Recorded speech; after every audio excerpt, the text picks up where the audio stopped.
souvent comparé à Paris pour son élégance et son héritage culturel. Aujourd'hui, nous vous emmenons avec nous à la découverte de Bordeaux.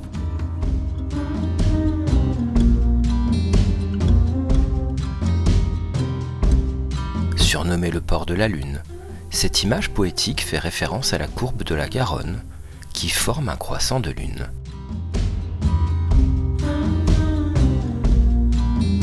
Dans cet épisode, nous allons vous faire découvrir les merveilles de cette cité à l'histoire riche et découvrirons ses monuments historiques et contemporains.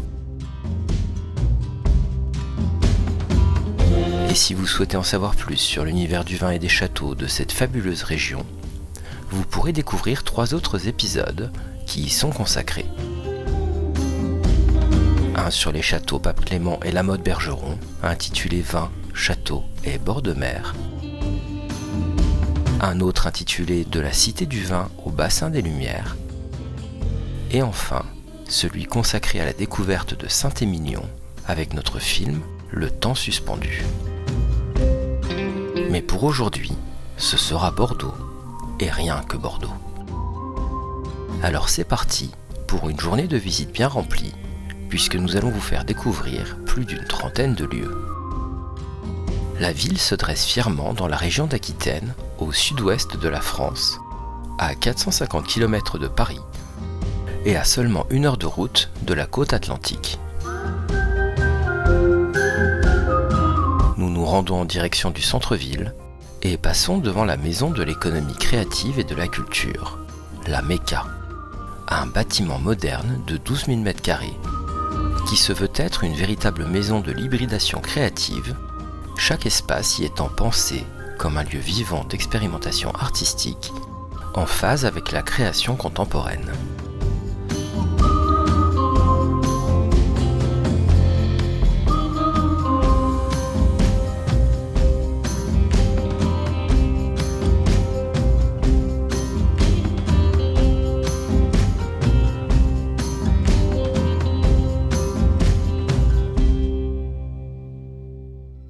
Au cœur d'un quartier animé, très prisé par les étudiants, la place de la Victoire est un lieu incontournable. Dominée par la majestueuse porte d'Aquitaine, l'une des anciennes entrées de la ville datant du XVIIe siècle, cette place est un véritable témoin de l'histoire. En 2005, l'espace s'est enrichi d'un obélisque et de 2 tortues géantes en bronze, œuvre du sculpteur tchèque Ivan Tajmer, célébrant la culture du vin. L'obélisque, symbole de la vigne s'élevant vers le soleil, est orné de gravures en bronze et bas-reliefs illustrant les mythes et l'histoire du vin, avec une attention particulière à la région bordelaise.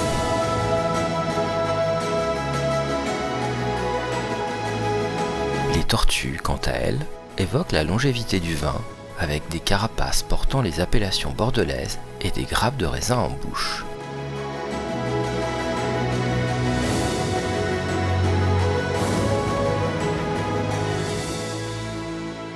Abritant anciennement la faculté de pharmacie, les bâtiments historiques autour de la place ajoutent une touche d'authenticité.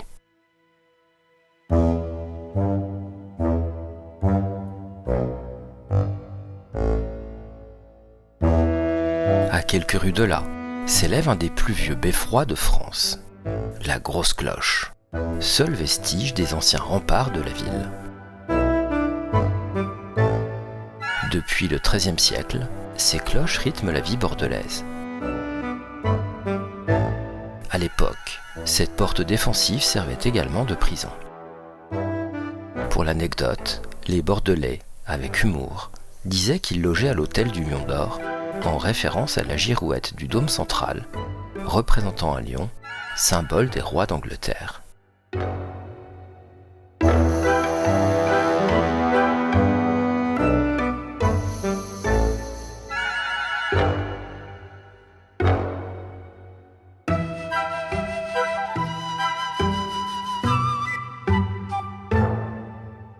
Nous passons brièvement devant le musée d'Aquitaine, qui est situé dans un bâtiment historique du XIXe siècle et qui retrace plus de 400 000 ans d'histoire de la région.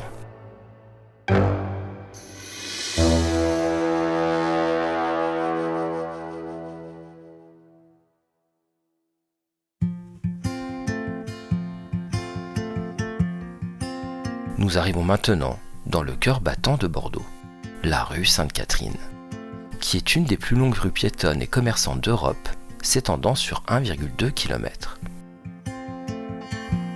Bordée de boutiques, de grandes enseignes et de charmants cafés, elle offre une expérience de shopping inégalée. Cette artère historique, remontant à l'époque romaine, traverse la ville du nord au sud, reliant la place de la Comédie, où trône le Grand Théâtre, à la place de la Victoire.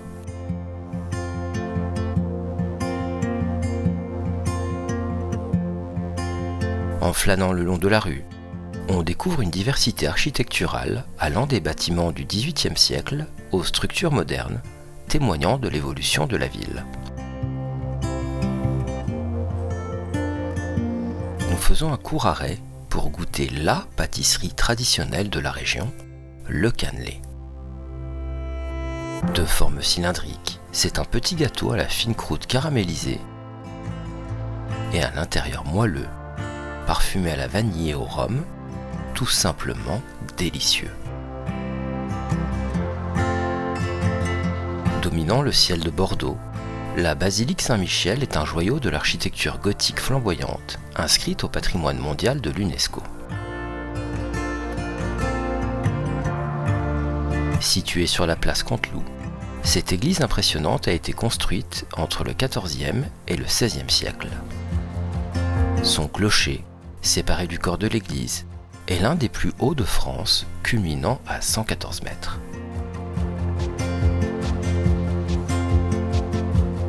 Nous arrivons maintenant vers l'un des symboles emblématiques de la ville, le pont de pierre.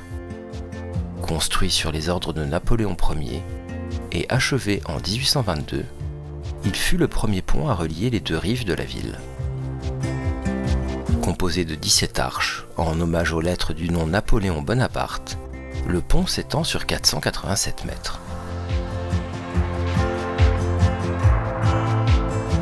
Ses piles robustes sont ornées de médaillons blancs représentant l'empereur et ses armoiries.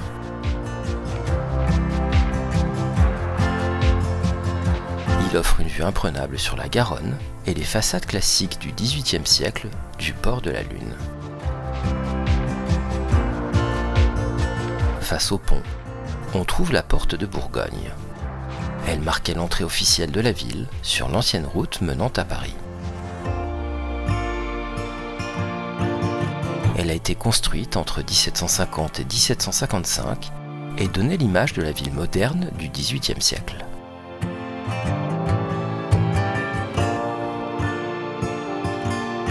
Nous nous dirigeons vers la place Péberlan et on aperçoit un monument situé sous les arbres en retrait du cours d'Albret. C'est un monument en mémoire des morts de la Gironde lors des batailles de 1870 et 1871.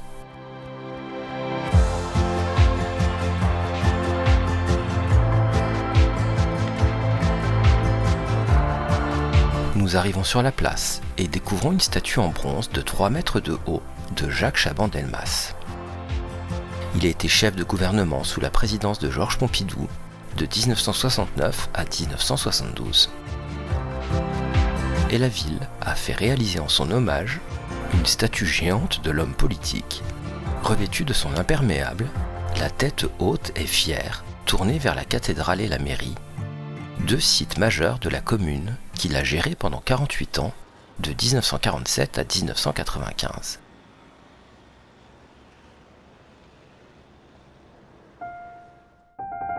La cathédrale Saint-André est le lieu de culte le plus important de Bordeaux. Elle a été consacrée en mai 1096 par le pape Urbain II en tournée pour prêcher la première croisade. Elle est reconstruite dans le style gothique du XIIe au XVIe siècle. Son architecture hétérogène, notamment avec son clocher indépendant, lui confère un charme singulier.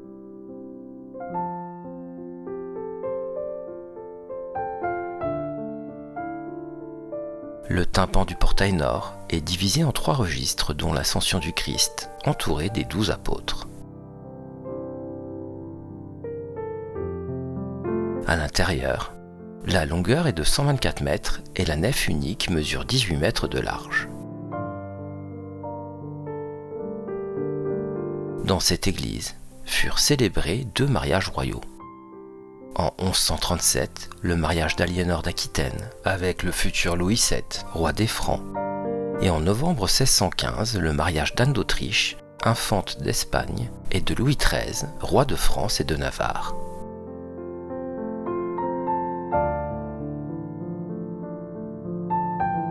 Des siècles plus tard, la cathédrale a traversé des périodes tumultueuses, y compris sa transformation en entrepôt de fourrage pendant la Révolution et un incendie dévastateur du XIXe siècle.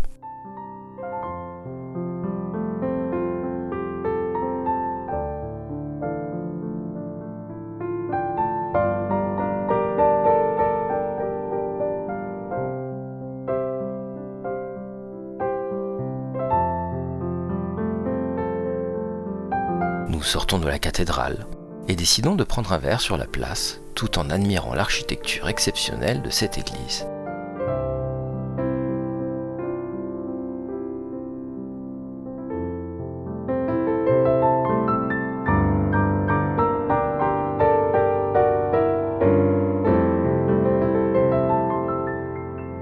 Nous reprenons notre chemin et arrivons maintenant au niveau de la porte Callot. Haute de 35 mètres, cette porte défensive du Moyen-Âge a longtemps été la principale entrée dans la ville depuis le port. Construite entre 1493 et 1496 sur le site d'une ancienne porte défensive, elle commémore la conquête du royaume de Naples par le roi Charles VIII. Elle fait partie des monuments iconiques en Gironde. Son architecture militaire est imprégnée d'éléments de la Renaissance avec des fenêtres à meneaux et une décoration sculptée.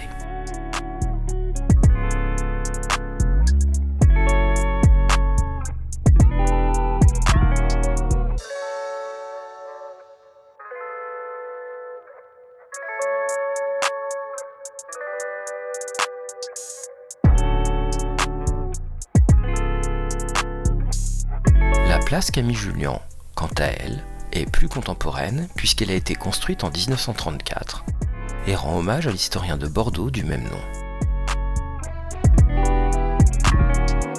Un monument à son effigie se dresse d'ailleurs sur la place, composé de pierres antiques, trouvées en 1921 dans le mur d'enceinte de la ville romaine.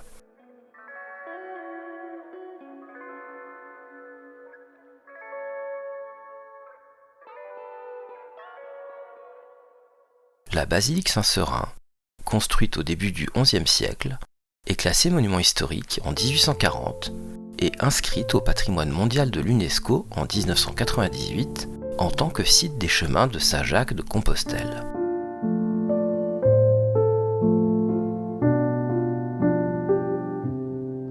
Elle abrite des reliques de saints, notamment celles de Saint-Seurin et Saint-Phore. Au milieu du Ve siècle, une première église est érigée sur le site. Cependant, elle disparaît lors des invasions normandes au IXe siècle. Au XIe siècle, les chanoines entreprennent une reconstruction de grande envergure de l'église, qui devient un lieu important de pèlerinage sur les routes de Saint-Jacques de Compostelle. Durant les XIe et XIIe siècles, la nef et le chœur de l'église sont édifiés, suivis par la construction du portail méridional et d'une entrée monumentale, ornée de statues représentant les apôtres et des scènes bibliques, typiques de l'architecture gothique.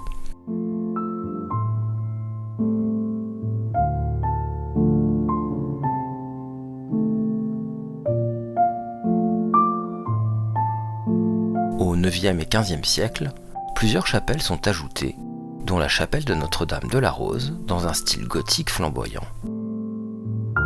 La basilique comprend une crypte qui devient un important sanctuaire funéraire au Ve siècle, abritant les sarcophages des premiers évêques canonisés de Bordeaux.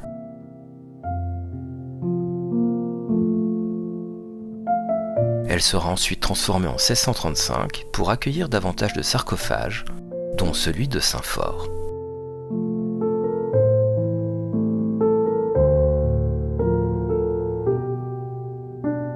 Nous nous dirigeons maintenant vers la place du Parlement et découvrons l'église Saint-Ferdinand, édifiée entre 1862 et 1867 dans le style néo-roman.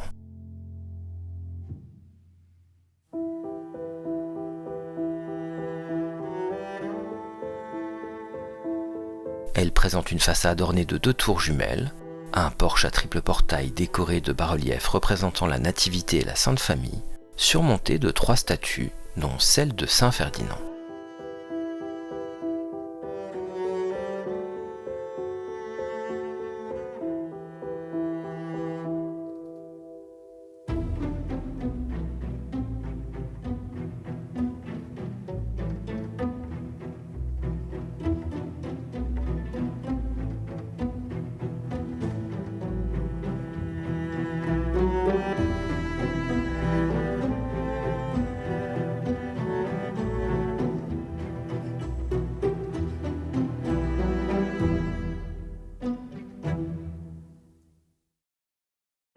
Place à l'italienne, située dans le quartier Saint-Pierre, dans le centre historique, la place du Parlement, ancrée au cœur historique de Bordeaux, s'illumine de son calcaire doré et de ses façades Louis XV, offrant un cadre vivant pour flâner et savourer un verre ou une pause après le shopping.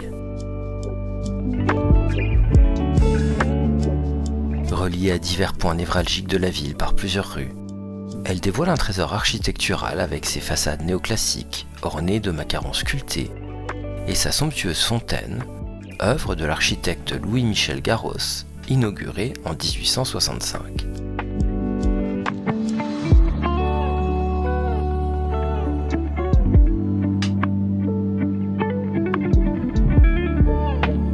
La place de la Comédie est un lieu de convergence pour les Bordelais.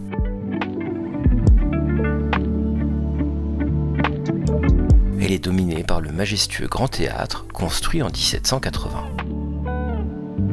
Il est réputé pour ses colonnes corinthiennes et son fronton orné de statues représentant les 9 muses et les déesses Junon, Vénus et Minerve.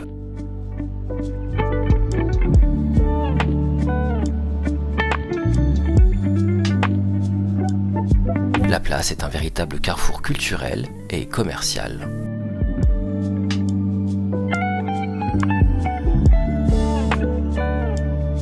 Elle est entourée de bâtiments historiques et d'établissements prestigieux, tels que le Grand Hôtel de Bordeaux.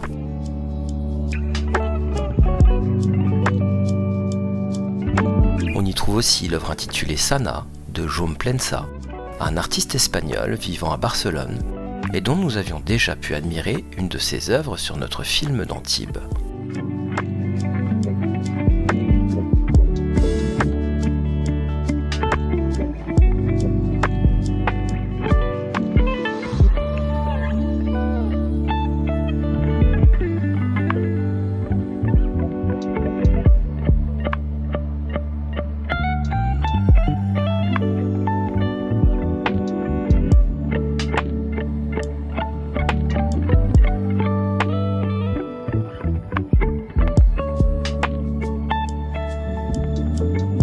À proximité du Grand Théâtre, place du Chapelet, dans la rue Mably, se trouve l'église Notre-Dame de Bordeaux. Un édifice baroque construit à la fin du XVIIe siècle et classé monument historique depuis 1908.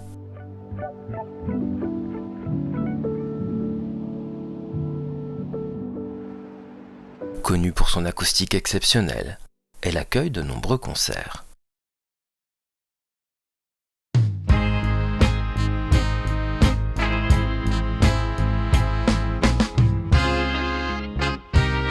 À quelques mètres, nous découvrons le quartier Saint-Pierre, qui est un dédale de ruelles charmantes et de petites places, chacune ayant son propre caractère et son histoire.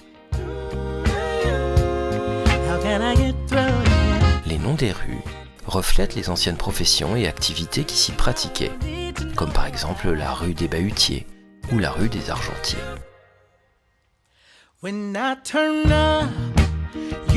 On y trouve bien évidemment la place Saint-Pierre, entourée de nombreux restaurants, cafés et bars, ainsi que l'église, un des monuments emblématiques du quartier.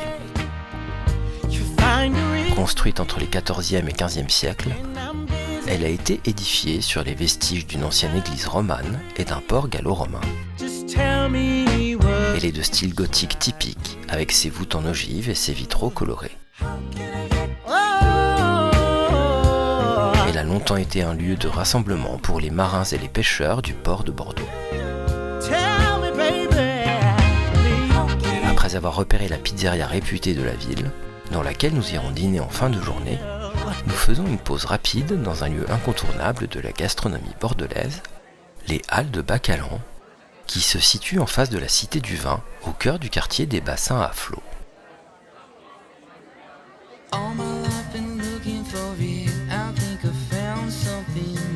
Nous y achetons quelques pinchos, ces fameuses spécialités basques très populaires en Espagne.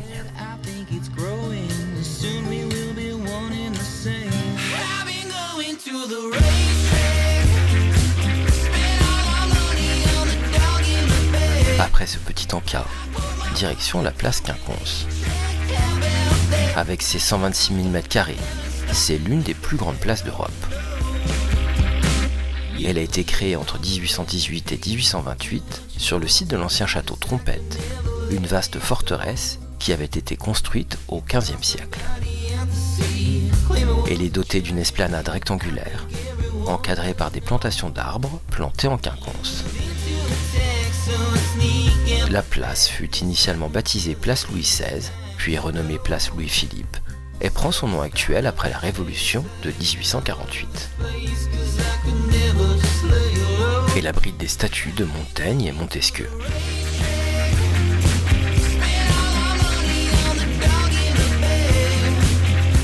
Après avoir envisagé plusieurs projets au fil des décennies, il est décidé en 1883 de construire au centre de l'hémicycle un monument à la mémoire des Girondins et célébrant la République.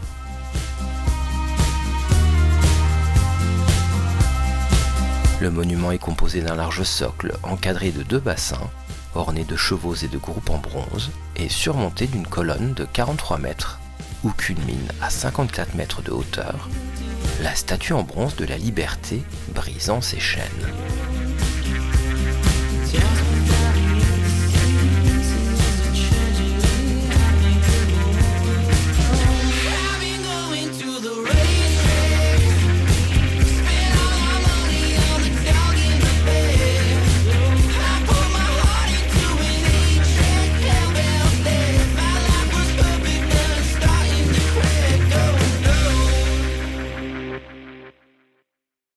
À l'extrémité de la place, on trouve les colonnes rostrales qui ont été érigées en 1828 et qui symbolisent la maîtrise des mers par leurs motifs néoclassiques, inspirés des victoires romaines sur Carthage.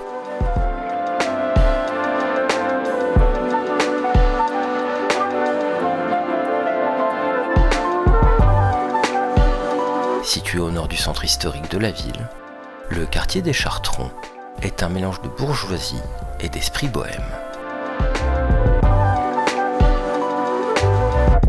Cet ancien faubourg s'est développé dans le XIVe siècle autour d'une abbaye de Chartreux dont le quartier tire son nom. C'était autrefois le cœur de l'industrie viticole bordelaise. Il a évolué pour devenir un secteur branché et vivant. Le quartier, connu pour ses magnifiques bâtiments en pierre du XVIIIe siècle, et ses anciens entrepôts transformés en loft, galeries d'art, restaurants et boutiques. Et si vous ne saviez pas, Bordeaux possède sa propre statue de la Liberté en plein cœur du quartier des Chartrons sur la place Picard. Offerte à la ville de Bordeaux, détruite par les Allemands, reconstruite puis vandalisée, la statue de la Liberté installée au Chartron a connu une existence mouvementée. Elle a été réalisée par le sculpteur français Auguste Bartholdi et est une réplique miniature, pas plus haute de 3 mètres, de la fameuse statue de la Liberté offerte en 1886 par les Français aux Américains. Et si vous souhaitez en savoir plus sur cet artiste, nous vous invitons à regarder notre film sur Colmar, ville originaire du sculpteur. Non loin de là, on découvre l'église Saint-Louis. Cette église néo-gothique présente une façade très verticale, en 3 parties, ornée d'une rosace, avec 2 tours à haute flèche de 58 mètres et un vaisseau massif. Elle a été construite au XIXe siècle.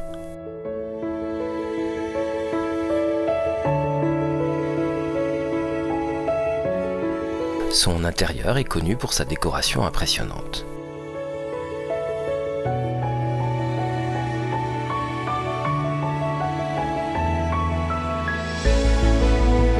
Les hauts plafonds et la nef spacieuse lui confèrent une apparence grandiose.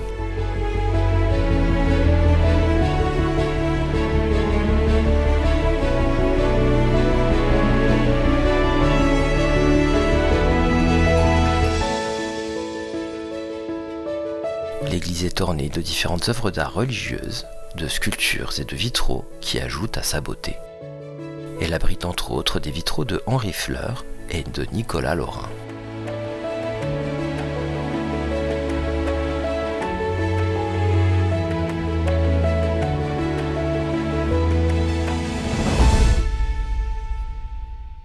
Véritable écrin de verdure en plein cœur du quartier de Tivoli, le parc Rivière a tout le charme des jardins de la ville. Il paraît même que ce serait le plus frais et le plus ombragé des parcs bordelais. Étant l'un des plus petits de Bordeaux, c'est un lieu méconnu mais riche en histoire et en biodiversité.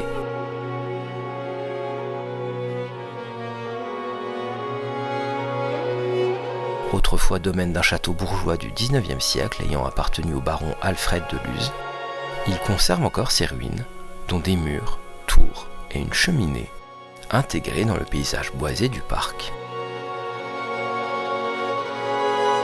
La maison du jardinier et de la nature, installée dans les anciennes écuries rénovées, promeut le jardinage écologique avec une serre et un jardin pédagogique.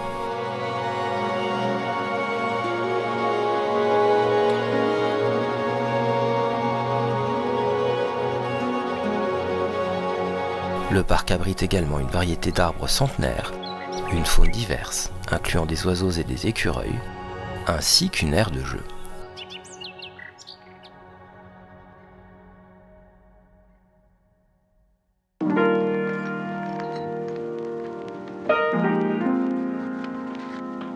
À l'écart du centre-ville s'élève le plus ancien vestige de Bordeaux, le Palais Gallien.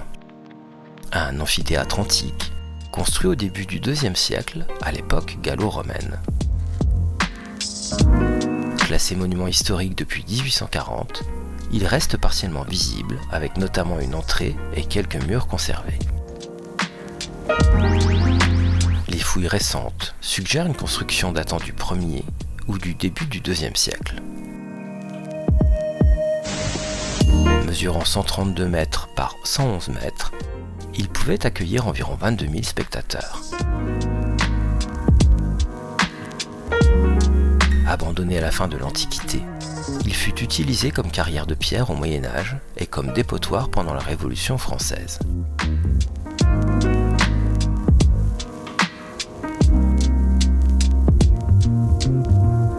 Nous rejoignons le centre-ville pour nous rendre sur la place de la Bourse, anciennement place Royale.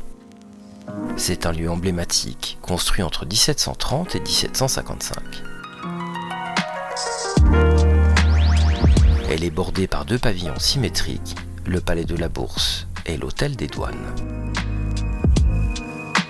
Ces 2 édifices conservent toujours leur fonction initiale de chambre de commerce et d'administration des douanes. La statue équestre de Louis XV ornait initialement son centre avant d'être remplacée temporairement par un arbre de la liberté pendant la Révolution. Dans les années 1850, la ville s'engage dans de nombreux projets de fontaines, et c'est à cet emplacement que s'élève aujourd'hui la fontaine des Trois Grâces, qui représente les filles de Zeus, Aglaé, Euphrosine et Thalie.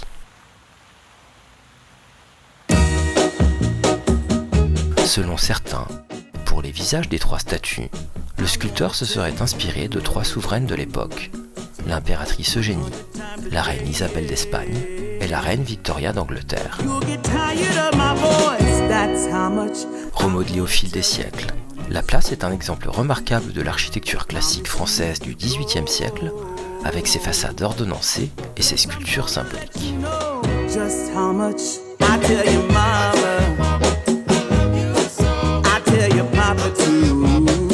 Juste en face, se trouve un gigantesque miroir d'eau de 3450 mètres carrés. Cette œuvre spectaculaire a été imaginée par le fontainier parisien Jean-Max Lorca dans le cadre des réaménagements des quais par le paysagiste Michel Courajot.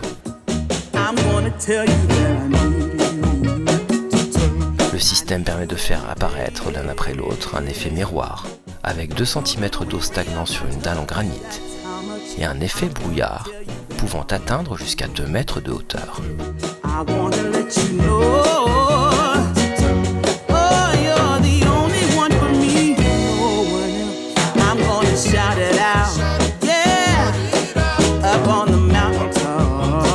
L'ensemble du dallage est encadré par un jardin.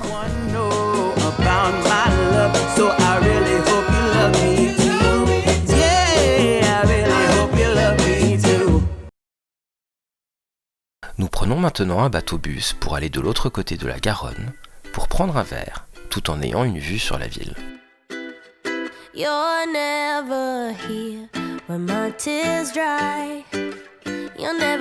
On observe la ville depuis le fleuve. Et passons aux abords du pont Chabandelmas, un des plus grands ponts d'Europe à traverser le Ventoux. Ce pont assure à la fois un franchissement urbain, tout en permettant le passage des paquebots de croisière.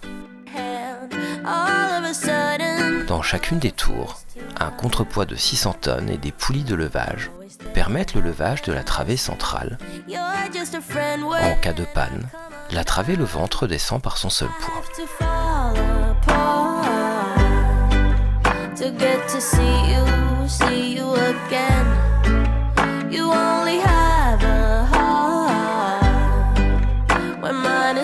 Arrivé de l'autre côté du fleuve, nous prenons un verre à la Guinguette chez Alric, lieu emblématique en bord de Garonne. C'est un endroit où on peut prendre un verre et dîner, tout en profitant d'une ambiance conviviale et musicale.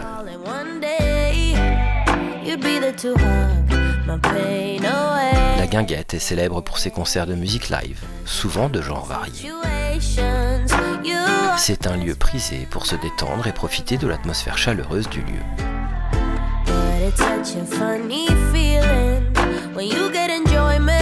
Il est maintenant temps d'aller dîner et nous retournons au centre-ville, à la pizzeria que nous avions repérée dans l'après-midi. Et si tout comme nous, vous souhaitez manger une excellente pizza, rendez-vous à l'Osteria des Bartolo, rue des Fossés, près de la place Saint-Pierre.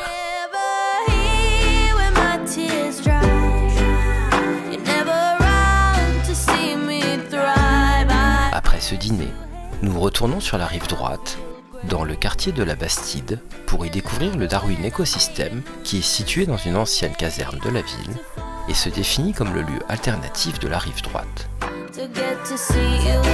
C'est un lieu multiforme qui attire autant de profils différents que de projets novateurs. Entre les skateurs et passionnés de street art, les entrepreneurs de la green economy, les fans de musique électro, les défenseurs de la biodiversité, ou encore pour y déjeuner bio, chacun y trouve son compte.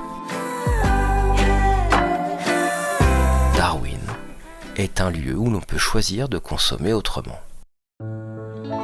Et c'est sur cette dernière visite que se termine notre journée. Bordeaux est une ville qui charme par son architecture, ses quais animés le long de la Garonne et son riche patrimoine culturel. Ville élégante et historique, c'est aussi une destination incontournable pour les amateurs de vin, de gastronomie et d'histoire. La majestueuse place de la Bourse, le Palais Rohan et les charmants dédales du quartier Saint-Pierre évoquent une époque révolue, tandis que les éclats d'eau du miroir d'eau et les vastes étendues vertes comme le parc Rivière offrent des moments de sérénité et de rêverie. Les amateurs de culture trouveront dans ces musées et monuments des trésors d'inspiration, tandis que les gourmets s'embarqueront dans un voyage sensoriel à travers ces marchés et ses restaurants. D'ailleurs, si vous souhaitez découvrir la Cité du Vin, les quais, le bassin des Lumières et le musée d'histoire naturelle, vous retrouverez le lien de notre film en description. N'hésitez pas à liker, commenter et à vous abonner pour ne pas louper nos prochains films. À bientôt pour de nouvelles découvertes.